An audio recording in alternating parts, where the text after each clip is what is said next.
দর্শক, পর্দায় আমরা যে নদীটি দেখতেছি এটা মূলত রূপ নদীর শাখা নদী।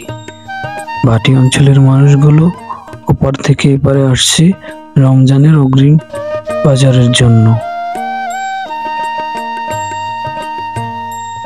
নদীর ওপারের মানুষগুলো এপারে আসার মূল কারণ ও উদ্দেশ্য হলো তাদের নিত্য প্রয়োজনীয় বাজারগুলো করার জন্য, এবং সে কারণেই প্রতিনিয়ত তারা ভাটি অঞ্চল থেকে এই অঞ্চলে আসে নৌকা পারাপার হয়ে তাদের নিত্য প্রয়োজনীয় জিনিসগুলো কেনার জন্য। এবং সামনে রমজান, যার কারণে উপচে পড়া ভিড় ও মোটামুটি দোকানে ভালোই বেচা কিনা, এবং এখানকার দোকানিরা সকল রকম তরি তরকারি যার কাছে যা আছে সব নিয়ে এখানে উপস্থিত হয়।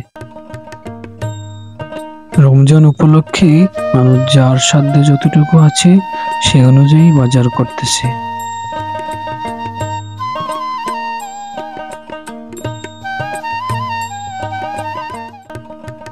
মুদি বাজারেও তেমন একটা ভিড় নেই, যার যা লাগবে তা নিয়েই মানুষ আবার নিজ গন্তব্যের দিকে ছুটে যাচ্ছে।